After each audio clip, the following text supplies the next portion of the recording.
So I want to talk to you today briefly about just one thing. If you're a little older like me, you'll remember the Billy Crystal movie, City Slickers. And in that film, an old cowboy, played by Jack Palance, tells Billy Crystal that the secret to life is about just one thing. Of course, Billy Crystal spends the rest of the movie trying to figure out what his one thing is. Now, I've been involved with the Partnership for a long time, and I believe the secret to our life at the Partnership should also be about just one thing: to make it easier for each person in this room to become more civically engaged in collective efforts that enhance our position as a great global city, a place that promotes opportunity and growth, a fantastic place to call home. And at the Partnership, we work every day to do just that. Now, civic engagement takes many forms, such as private philanthropy. And as we all know, in Houston, we excel at private philanthropy. We are rated at the very top in that category. But the type of civic engagement I want to talk about today is business leader engagement in the political process. Now, stay with me on this. So, why politics? Simply put, we must ensure that our public policies support growth and opportunity and improve the overall quality of life here in Houston. And in this arena, the business community has been losing its voice. And I'm going to say that again because that's my key theme today. The business community is losing its voice in the political arena. Now, engaging in politics can be risky, I know, but we have to do it. So here are a few facts about Houston that might get you motivated. 70% of future jobs in Houston will likely require post-secondary training, but only 20% of young people are getting that training. Here's another one. Of the top 10 U.S. cities, Houston is dead last per capita in producing baccalaureate degree professionals. Despite our effort to diversify Houston's economy, about 40% of the jobs here are still tied to the oil and gas industry. And finally, more than 170,000 homes were flooded in Hurricane Harvey, and more than 5,500 families are still staying in hotels. So the list could go on. It simply shows there is a lot of work for us to do, and I believe a lot of this work will come from increased business leader engagement in the political process. As business leaders, we bring important values to the table that need to be more prominent in that process, and today I want to talk about three: investing in the future, creating opportunity for people from all walks of life, and a willingness to negotiate and compromise. Let's start with the first one. We all have to invest in the future if we're going to succeed, if our businesses are going to succeed. And in so doing, we focus on the facts and numbers to support our decisions. When we make decisions based on facts and numbers, that's just good business sense. It's the same approach we at the Partnership used in the pension reform discussion over the last 3 years. We and others spent those 3 years educating ourselves and the community about the facts supporting the critical need for pension reform. And with the strong leadership of Mayor Turner, the city now has in place a much improved pension program to support our police, our firefighters, our municipal employees, and our community. Mr. Mayor, I think one more round of applause is in order. Thank you very much for that effort.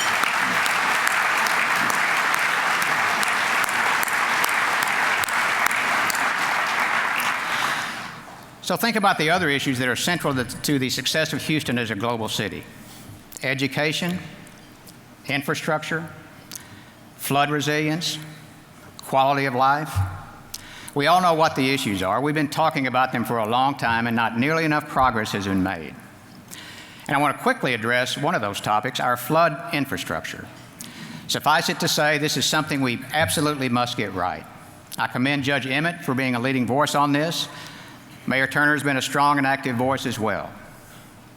Now, Scott Prohaska from Centerpoint led our task force that studied necessary projects and the money required to get to the 100-year flood standard.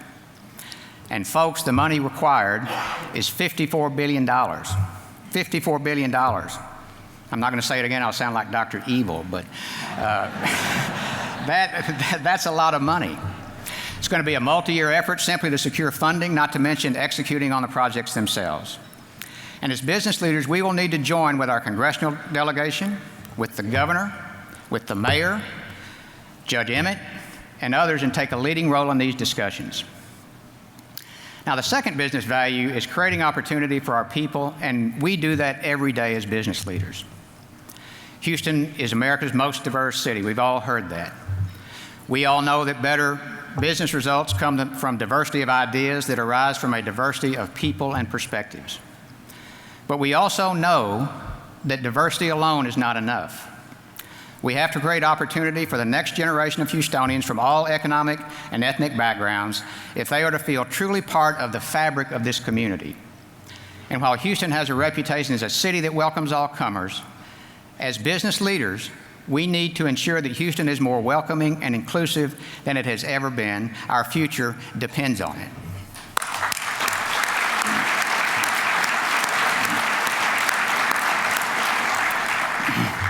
The third value, and it's really hard not to make this sound trite, is the willingness to compromise. In personal terms, without the willingness to compromise, my family would starve. We would never agree on what to have for dinner. I know that sounds like a lame joke, but it's not far from the truth. In broader terms, our state and our country seem to be at a stalemate, and we are being starved in the realm of good public policy. We have forgotten how to build consensus. Business leaders know how to do this. If they didn't, they wouldn't be in business. Now, a lot of people have been making this point for a while now, but now is the time for the business community to weigh in to help end the destructive partisanship that is taking us down the road to a very bad place.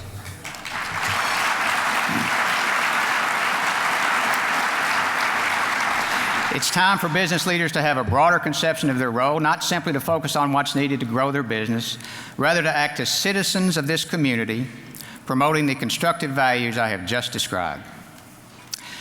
So how do we as business leaders and members of the partnership move forward? First, and this is the tough part, we must get involved in the electoral process, in the primary stage if possible. Until business leaders show up, somebody else will fill the void, often with negative results. And by the way, we can't simply show up next way through the legislative session, the next legislative session, and expect any meaningful voice on critical issues, and that is going to be a very important session for the business community, for the city of Houston, and the state of Texas. The other way for us to change outcomes is through engagement with the partnership. We provide the opportunity, and we need each one of you at the table.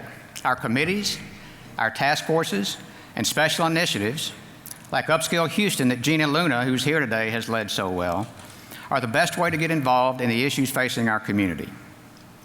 It is in these committees and initiatives that we take your commitment to Houston and turn it into great outcomes for our city. Time is not our friend. If we are to continue to advance in the race to be one of the great global cities, we need to spend less time on the issues that divide us. We need to spend more time on the things that matter: education, resilient infrastructure, inclusion, and quality of life. We've had great business leaders with great vision for this city. You know the names: Jesse Jones, Ben Love, Bob Onstead, and folks here today like Ed Wolf, Dan Bello, Welcome Wilson. We must add more names to that list. They didn't sit on the sidelines, nor should we. One final point. We are blessed to live in this city. It's a wonderful business environment, a wonderful way of life. It's a way of life that we can all work to make more available to all our citizens. But in so doing, let's not forget all the things we love about this city and that make this city so special.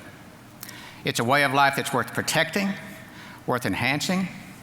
Please join me at the partnership in the work ahead of us. It's time to get started. Thank you very much.